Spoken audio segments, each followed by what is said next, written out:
to Get Wealthy in 3 Easy Steps. So here we go. We're just starting. Okay, so what I'm going to be doing today, before I start sharing my presentation, I do want to share with you a couple of things. These are books that I'll be referring to, but one of them, so this basically is summarizing my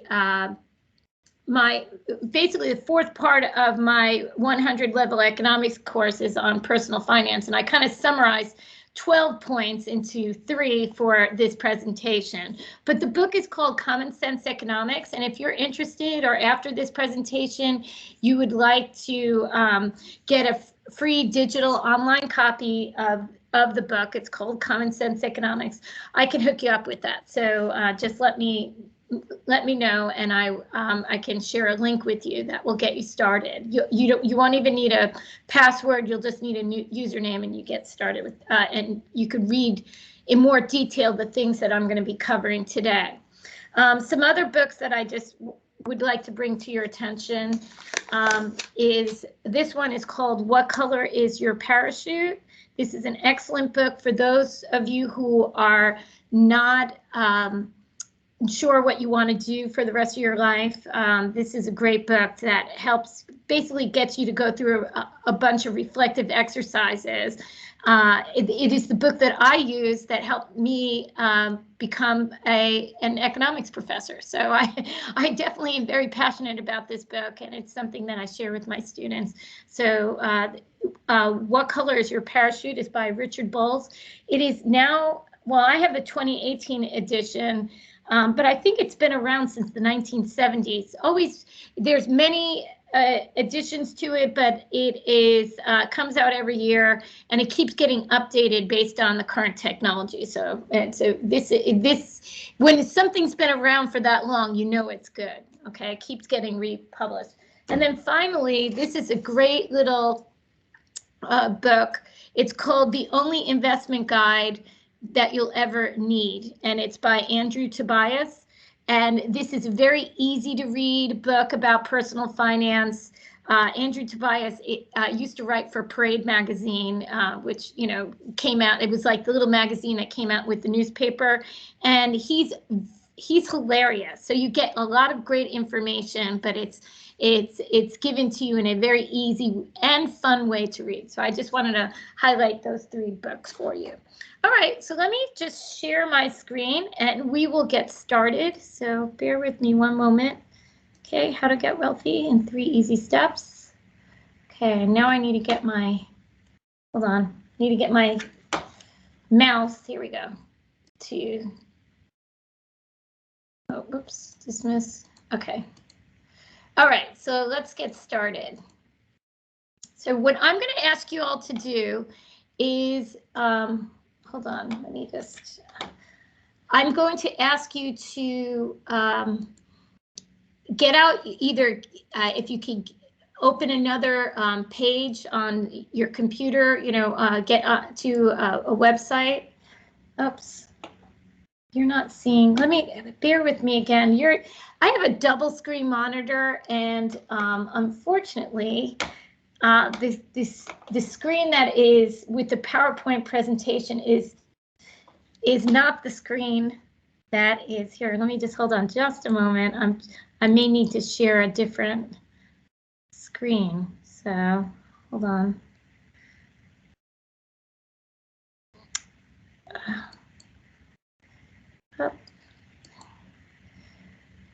Sorry about that. Here, hold on. Let me, I'm going to stop sharing the screen and see if I could share. There we go. This is the presentation slide. Okay, so now you're seeing the presentation. Okay, and I apologize. You're going to see me just turning my back to you, but I'm looking at monitor 3 basically in order to share this presentation with you. Okay, so what I'm going to ask you to do is open up either get your phone out or open a new web page on your computer or your laptop. And the first thing I want you to do, the first part of this presentation is a little interactive. I want you to consider, what if you saved $2 a day from ages 22 to age 65? Okay, how much money would you have if you did that? So take a moment, try to figure out. I'll look at the chat bar here in case anybody wants to throw that in.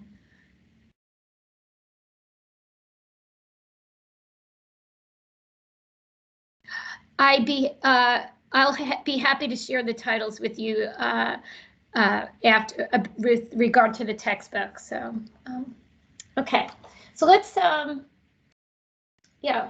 So from age 22 to 65, $2 a day. So 2 times 365 days per year is about $730 saved per year. Over, age 22 to 65 represents 43 years. So you kind of multiply that out, you get about 31,000 or almost, 31,000. Not so bad, right? Not bad, but we can do better than that. So what I want you to do now, everybody, go to a website called moneychimp.com. You'll see it in the title of this PowerPoint presentation. Go to moneychimp.com, and at the top, you're going to see there's a black bar that it says calculator on it. So click the thing that says calculator. And the reason why I want you to do this instead of just watching me do this is I want you after this presentation, because what I'm about to show you is going to be kind of mind-blowing. I want you to share this with somebody else. So get access to this. It's basically called a compound interest calculator. So moneychimp.com, go to that black bar on top and click on calculator. And so here's our current situation. You should see something that looks like what's on my screen here. So you have no money. We're assuming you have absolutely no money and that you plan to save about $730 a day for 43 years, right? So before, just doing that, it gave us $31,000. But now I want you to put in, we're going to earn 7% interest and calculate that. So how much did you get?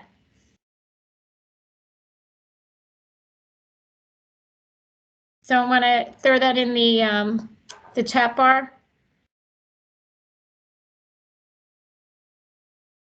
Yep. Yeah. So you got very good. Thank you. Yeah. That's a lot. That's a lot more than our 31,000. So, and I know, yeah, that's very cool. You guys got it. Yeah. Yeah, so almost $200,000 if you get 7% interest. And now I know right now a lot of you are thinking, well, I'm getting less than 1% in my bank account. How can I get 7%? And more on that to come. That's part of what I'm going to be talking about today. But I just want you to see that was just $2 a day. That's the cost of going to the vending machine, right? And I know a lot of you do that every day. So I know, and hopefully I've convinced you, okay, you want to save your money, but a lot of you are thinking, sure, I'll do that, but I'm going to wait until I get my real world job. I'm just going to hold off. I just got to get my house in order, and then I'll start saving. But the problem is when you push off saving for a couple of years, there's a lot of costs involved. So let's just take, as I just said, why 7%? The 7% is the stock market's long run inflation adjusted rate of return. So that means that almost 200,000, that's what 200,000 would buy you today. Not, I know you might think, by the time I'm 65, 200,000 won't buy anything. No, you'll have a lot more than 200,000. It's what 200,000 would buy today. So it's the average return of putting your money in the stock market over a long period of time. And again, I'm going to talk about that, how to get that return in a little bit, but let's just keep going through this exercise. So more on that later. All right, so what if instead we're going to do the same exact exercise, but instead of starting to save at age 22, instead we start saving at age 30. Okay, so it's the same exact, basically take that same screen, but instead of saving for 43 years, you're going to save for 35. So where you have that 43 in your sheet, just put 35. Okay, so what do you get? This is what so you guys see, you've given up almost now you're just over 100,000, 107,000, then almost 200,000. So do you see where did all that money go? Well, when you delay saving your money until you're 30, you have less years to save. And in order to save, basically, in order to have an extra $2 a day at age 22 to age 30. So what is that? That amounts to almost $6,000. So do you guys follow? So that $2 a day or $730 a day times 8, between age 22 and 30, that amounts to spending, going to the vending machine and spending almost $6,000, $5,840. To spend that money, you have given up $85,000 when you're older. Okay, so that's the opportunity cost of spending while you're young is $85,000 when you're old, just $2 a day. Okay, that's what we call in economics opportunity cost. And I tell my students, opportunity cost is the most important thing I teach, and you can see why. All right, we're going to do this exercise one more time, except, so the bottom line here is an extra $5,840 while you're young means that you give up $85,000 when you're old. Okay, all right, we're going to do the exercise one more time, and instead of saving $2 a day, we're going to save $3 a day between age 22 and 65. So pull up the same screen, except now we're going to change our money. So it's $3 times 365 is nearly $1,100. It's $1,095 saved per year. Okay, so you put that in your little calculator, right? So we're putting this back to 43 years of growth, and it's instead of $730, it's just $1,095, right? And our savings goes up to nearly $300,000. So $3 a day, nearly $300,000. Okay, that's not even a Starbucks coffee, right? But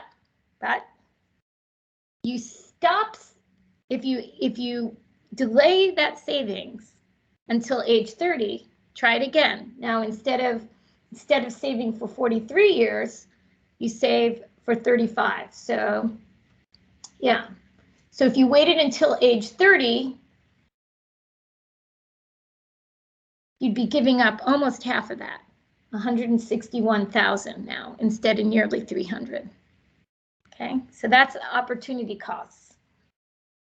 Okay, so hopefully I have your attention, right? So there are ways to make money, and a lot of money, and this is how the rich people do it. Okay, so let's talk about that. So saving $3 a day at 7% for 43 years earns you $290,000. Saving $3 a day at 7% for 35 years earns you $161,000. So the difference is $128,000. So in order to spend an extra $8,760, meaning less than a Starbucks coffee, right, every day, in order to spend that money between ages 22 and 30, you give up $128,000 when you're age 65. Okay. So $3 a day, that Starbucks is expensive, right? All right. Consider also of the 100. So if I can break down that 128,000 a little bit more. So of that 128,000, 860 is money that you didn't save while you were young. But 119,000 of it is money that you give up because you didn't earn compound interest. So that's what we call unearned income. That is the type of income that people earn without the sweat of their brow, right? Their money just grows for them. What compound interest is your interest money earning interest, okay? And that's where you can see a majority of the money comes from. The $8,760 is the money that you've earned through your job. It's of that, the $119,000 is money that you didn't earn because you chose to spend, right? That would have just grown on its own. All right, so how do I get that number? Just 128 divided, you minus 8760 is 119, okay? All right, so here are the 3 steps for getting wealthy. How are you going to get that money? How are you going to get that compound interest? So here's the 3 steps for getting wealthy. Step 1, obviously, is in order to get money, you have to earn income, right? So this is where I just want to refer back to this book. I encourage you guys to take a look. If you're not sure what you want to do for the rest of your life, check out this book called What Color is Your Parachute? It's an awesome book by Richard Bowles. In fact, I'm going to write that in. I cannot write it. I'm not sure if I can. Bear with me. My mouse is not easily going over to your screen. So I'm just going to mention it, and I'll write it in at the very end. Okay. So step 1 is earn income. So we want to specialize according to your comparative advantage. As you saw in this exercise, saving big amounts of money only requires small sacrifices, assuming you start saving when you're young enough. So you want to make sure that when you're working, that you're doing something that you're passionate about. You could see one of the things I'm passionate about is teaching personal finance. I love to teach personal finance because I feel like it's eye-opening to people that it, especially the lesson about compound interest, which is why I put it up front. You want to make, the lesson I gave to my children when they were in college, I said, college is a time for mistakes. You should experiment, you should try different things, but definitely come out of college with a skill that is marketable, something that you want to get a skill that other people desire, right? So that's important. Okay, step 2 is you want to manage your money. Now, in order for you to save, you have to be on top of your current savings, current spending habits. So there's a lot of things that you could do, and budgeting is first and foremost. Dave Ramsey has a free online zero-based budget. I have one. If anybody wants, I have an Excel spreadsheet that I have my students use. But that's the key to getting on top of your spending right away. To manage it is to budget. But there's also some other useful pieces of advice. Like, for example, don't finance anything longer than its useful life. If you are planning to have a car for 3 years, don't get a 5-year car loan, okay? If you are going grocery shopping and you're buying perishable goods, don't put it on a credit card for which you are holding a balance, right? That does not make sense. You don't want to be paying for last week's salad a year from now, okay? So when you find, in fact, for 3 simple rules for financing, when should you finance? There's three things: your education, a house, and a car. I mean, if you could keep it to those 3 simple things, that would make your life a lot easier. So purchase on credit only when you're buying revenue generating assets. So this is why I said those 3 things. So a car helps get you to work, right? So if you need to finance a car, at least it allows you to, earn an income. Your house, hopefully, if you buy wisely, will appreciate over time.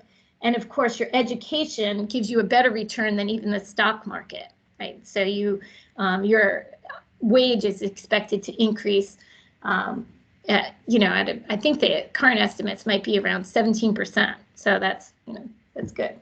Good return.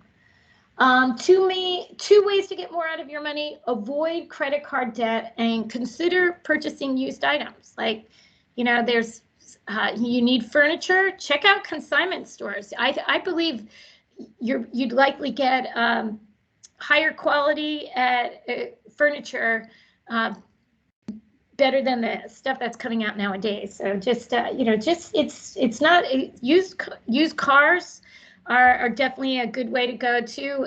In my classroom, I have the students, we go to a Kelley Blue Book, and we look at the depreciation. After 3 years, a car has depreciated significantly, although right now I have to say the market for used cars is unusually high. It's not usually as crazy as it is. Right now I've heard stories where people are spending more on used cars than they are on new ones. So that doesn't make sense. So this is a strange market. Okay, moving on. You should put money into a real world savings account because life is full of surprises, and it's not a matter of if anything's going to happen to you. It's a matter of when. I could tell you, for example, this week I had to spend an extra $550 that I wasn't planning on spending on Monday. I had gotten my oil changed, and they told me that my 3 of the 4 of my tires were pretty much completely done. That if I was driving in a bad rainstorm, I would have been at big risk of gliding. So so I had to get 3 new tires, but that got pulled out of an emergency fund. So that's the idea of a real world savings account. So cars break down, computers crash, smartphones die, or they fall in water or whatever. Heaters and air conditioning go. Do you know how much it costs for a new HVAC? It's like $6,000 or $7,000. And people get sick. I had a student who said her father got bit by a poisonous snake, and the cost for an antidote was $10,000. So so it takes it's helpful to have an emergency fund because life happens. Okay. So having a rainy day account gives you peace of mind by building like a savings cushion. Okay. So you should, as part of your savings, so when you create your budget, you should, save your money, and it's a bill that you have to pay to yourself. Like you wouldn't forego paying your rent or your mortgage. Well, don't forego saving either, because you could see the opportunity cost of failing to save while you're young is extremely high. So make it like it's a bill that you pay to yourself, and put into it every month. Okay, and that'll get you peace of mind. And then step 3, and our 3 steps of how to get wealthy in 3 easy steps. So step 1, remember, was earn income. Step 2 is manage your income. And step 3 is take advantage of compound interest. And that's what we did at the very beginning. So small amounts of money, like $2 or $3 a day. When you're, try doing that when you're as young as possible. So can you think of anybody, put it in the chat bar right now, can anybody think of a frequent expense that you're making every day that's $2 or $3 that you could forego? Anybody?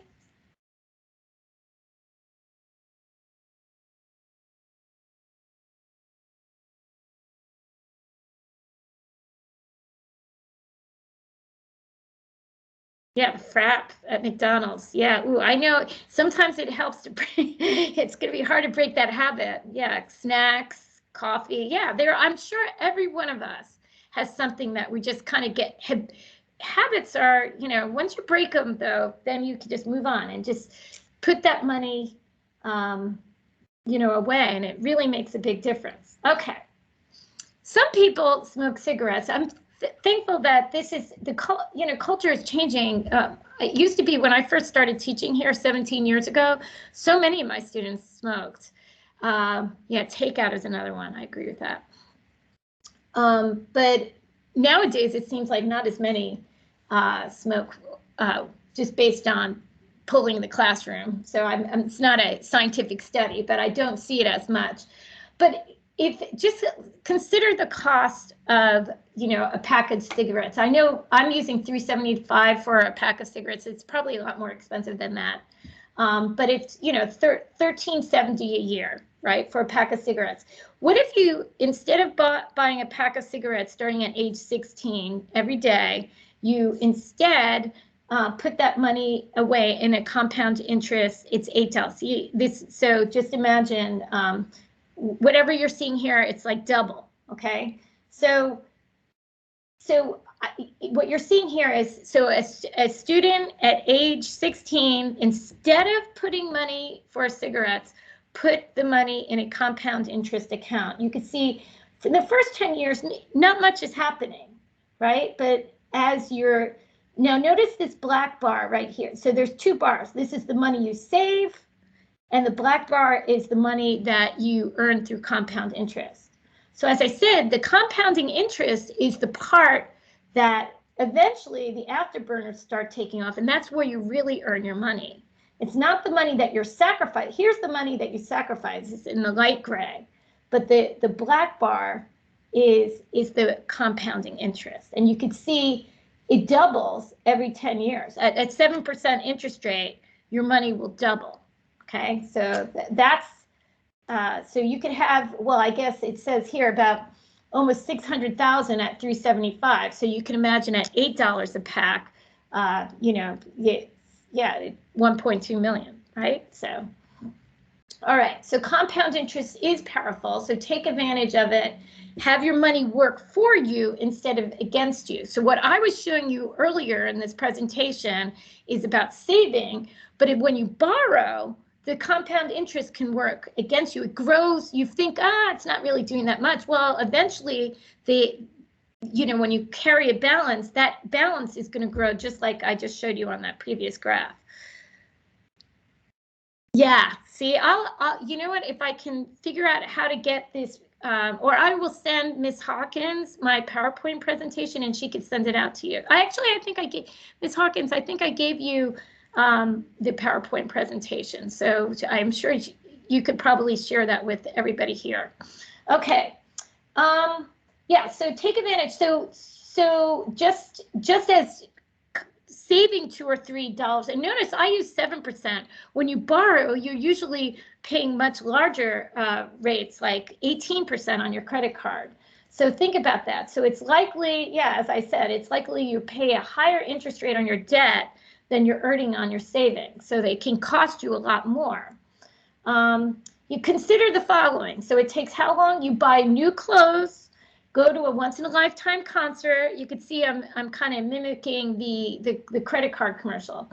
You go to this concert with friends and buy more and more until you gradually hit your credit limit at $2,000 at 18%. You could only manage the minimum payment of $50 each month. How many months, if you stop, you know, you borrow $2,000 and now you cut up your credit card, how long will it take you to pay off that credit card, paying $50 a month? Does anybody have any ideas? Here's some suggestions. How many months? 182 months. Okay, that's a long time for just $2,000. All right, so the way to get your compound interest working for you is you're going to have to take on a little bit more risk, right? And so stocks are your best investment, but stocks is not something that you want to invest in for the short run. You want to invest in stocks for the long run. So for example, if you're planning to save for, you know, to buy a car in 3 years, you're not going to want to invest in stocks because, you know, you can lose a lot of money. So what this shows you, so when held over a lengthy period of time, a diverse holding of stocks has yielded a very high and stable return.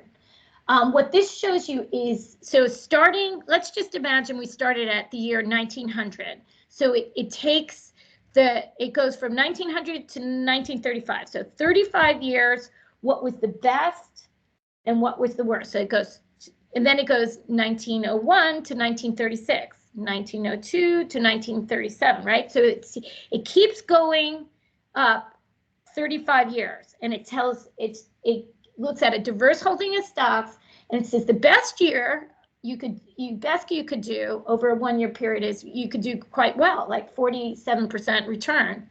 But you could also lose your money, a lot of your money in the short run as well. You could lose like 40% of it, okay? And this, of course, was before COVID too, when the stock market really cratered. Over a 5 year period, a little bit longer, you can gain about 30%, or you can lose about 16%.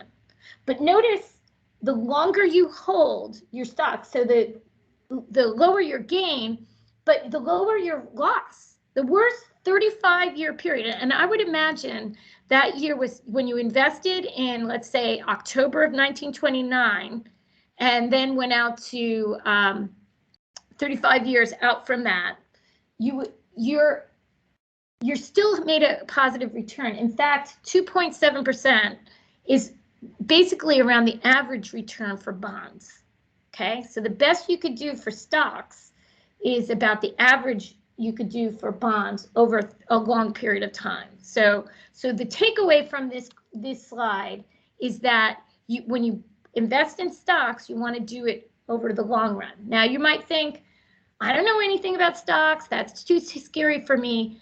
Just hold on a second. You don't have to know anything about stocks to still make money on the stock market. So more to come. All right. Okay. So there's something called index equity funds. Okay. So index equity funds are like it's a mutual fund. So what a mutual fund does is it pulls the savings of small people like you and me, right? So I can't afford to own every stock in the US stock market. But when I put my money in a index equity fund that puts, then, it takes your money, my money, other small savers' money, combines it all together, and then dishes it out to every single stock in the stock market, then that means I get a little piece of every stock in the stock market. Do you follow? That's how an index equity fund works. It follows an index, like, for example, the S&P 500. So if I buy an index equity fund that just follows that benchmark, the S&P 500, that means I'm getting the top 500 stocks in the stock market. All right, so the index equity fund can help you beat the experts without taking a lot of risk, because you're getting a very diversified portfolio, like, for example, 500 stocks. So there are many different types of mutual funds. There's money market mutual funds, there's bond mutual funds. Equity mutual funds are in stocks, okay? So a mutual fund that is indexed to a broad stock market indicator, such as the S&P 500, will earn approximately the average stock market return for its shareholders. That's what you want, right? So why is that so why is the average so special? Because the average is about 7%. That's the number, the interest rate that we used at the beginning of this presentation, okay? So historically, the stock market has yielded a 7% return. This means that the real value, or the inflation-adjusted value of your stock holdings will double every 10 years. Okay, so remember that graph I showed you about the smoking? You could see that the amount, it doubled in that last 10 years, right? So every 10 years, your money is going to double, okay? And it'll more than double if you continue to save over time. So you want to take advantage of the compound interest. So which mutual fund should you choose?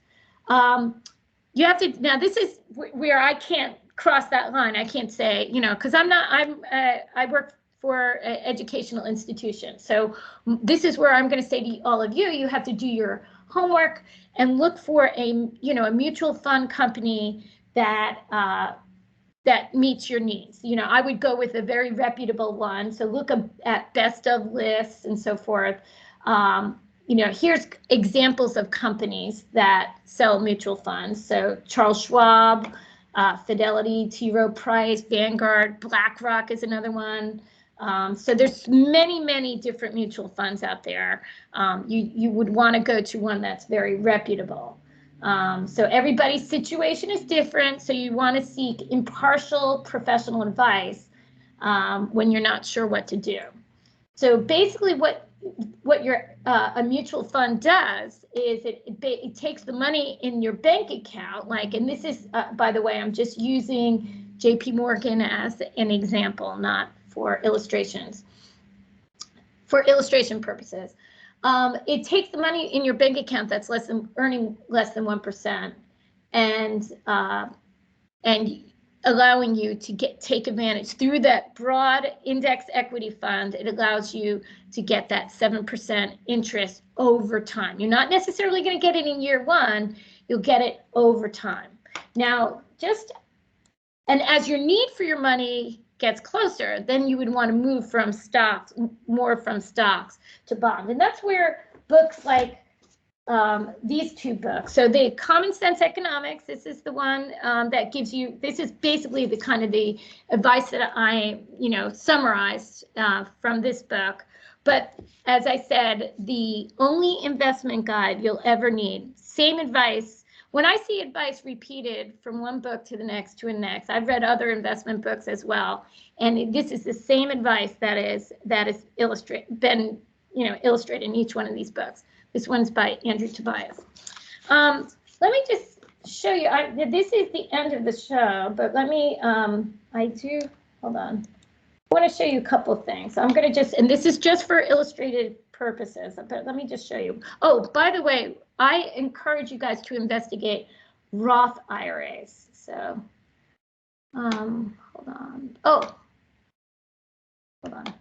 Let me share this with you.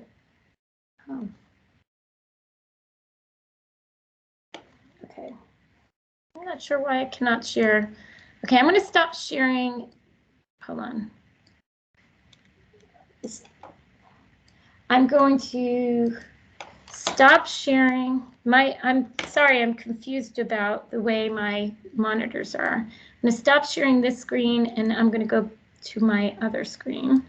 Couple things. So just to, I share this with my students. This is a financial priorities list that you should take a look at. So when you are ready to start saving, so I talked about a rainy day account. So here's an example of a financial priority. So different authors have, a different order for these things, but this is one example. So you want that cash reserve, health insurance, term life insurance, 401k with an employer match, get rid of bad debt, health savings account, traditional IRA or Roth IRA.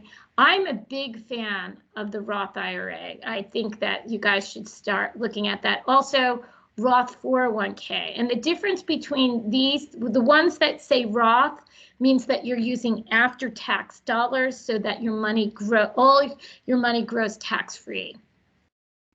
And then, if you're saving along and you're an aggressive saver, I mean, eventually you can get a brokerage account and a 529 plan. That's to help your children's education. And this really works. For example, my son, one of the years he was going to a public four-year university, and his 529 account went up in 1 year by the amount of his college tuition. So he got, in that 1 year, he basically had a free ride, and it wasn't because he earned a merit scholarship. He just got it through our savings. So, but I'd like to show you one other thing. So I'm just going to go. This is just for illustration purposes. This is one of those mutual fund companies is Vanguard, and the reason why I'm showing Vanguard to you is because they have an interesting graph that I think is good for illustrative purposes. So what I'm going to show you is two different mutual funds. One is the total bond market. Just hold on. Let me try that again. Total bond. I'm just going to call total bond. There we go. Search. I just did this in class the other day and it did not show up. It did show up, so let me try that again. Search. Here we go. Total bonds. Okay, do you see? So this is an example. Wait, not this one. I want this one. Okay. So this shows you. So the reason why I want to show this to you because it shows the hypothetical growth of hypothetical 10-year growth. And you can see here, this is, so if we started in 2012, So if we had $10,000, okay, notice you could lose a little bit when initially down below 10,000. So you can have losses with bonds, but it's generally less risky. So as your need for your money gets closer, you want to move your money towards bonds. But notice over a 10-year period, you'll have about close to $13,000. Okay, at that end of that 10-year period, it gives you, remember I said about a 3% return, and that's what we had right here. So that's the worst you could do for stocks over a 35-year period. Remember that from earlier?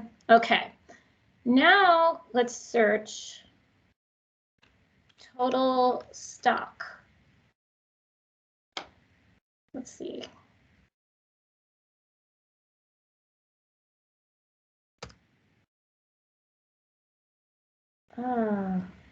It's not how I.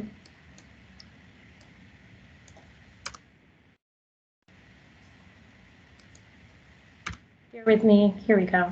Total stock market index fund. Okay, so this is another mutual fund, and if you notice here, it's much riskier. So out of a risk scale, it's a 4 out of 5.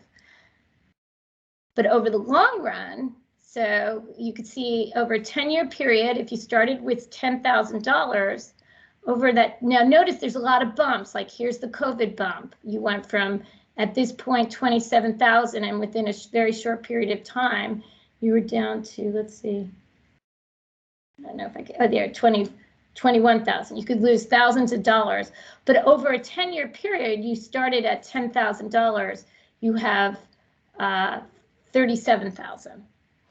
That's interesting because this past week when I showed it to my students, it was 43. So the stock market is taking a bit of a dive, and actually even today, I heard it's going down. So you can see that's what I was talking about. The stock market is risky over the short run, but over the long run, you could see that stocks make a better return than bonds. But you have to take more risk in that, especially in the short run.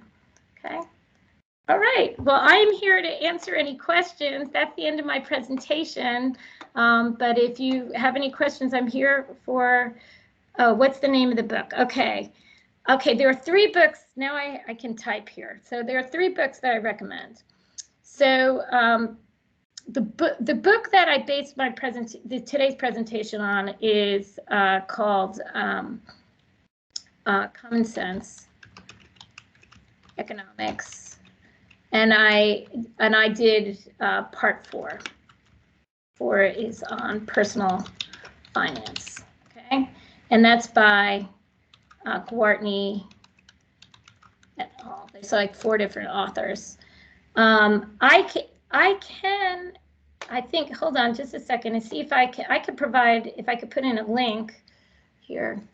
Hold on, bear with me one moment. I might be able to get you guys a link so you could get access to it for free. So give me just a second.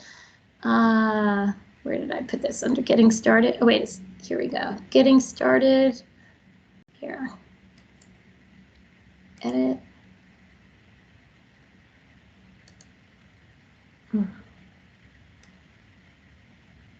Okay. All right. Let me see if I could put this now into your. Here we go. Try that. Okay. I just shared a link with a URL with you. This may be able to get you access to it. One of my students was able to get access to it the other day in class. So all you need is a username. You have, kind of set up an account. You need a username, and you could bookmark the page and get access to it. So you get it for free. And then let's see the other books that this one that I recommend if you want to go a little deeper. Gives you a great investment plan, but it's still going to talk about those index equity funds. It's called The Only Investment Guide You'll Ever Need and it's by Andrew Tobias. Okay, and the third book, in case you want to know, like This book I strongly recommend if you don't know what you want to do for the rest of your life and you're confused about your career. This book is called What Color is Your Parachute by Richard Bowles. So it's basically that this last book is for job hunters and career changers. You know, it helps you find the right job that best fits your skill sets and interests and passions. Okay, because a lot of people take the wrong approach. They say, what's out there and what would I like best? But rather than taking that approach, you should start from within. What do I like to do? You know, ask you questions. For example, if you were going to a bookstore, which section of the bookstore would you spend your time? Or what internet sites when you're, you know, when you have a little free time, where is your passion drawn? Do you go to politics? Do you go to, you know, social media? Where is your passion? So this book does a great job of kind of getting you to think, you know, kind of flesh through where your interests are so that you can come up with a career that best meets your needs. Like one of the things that I knew I did not want when I was younger, you know, I knew I didn't want to sit in an office all day long, especially without a window. I knew I want to be up on my feet and moving around. And so teaching at a college level definitely got me off my feet. So except during COVID. So, all right. Let me see. Any other questions? Nope. No more questions. All right. Well, I'm done. So you guys are free to go. If you have any questions, don't hesitate to contact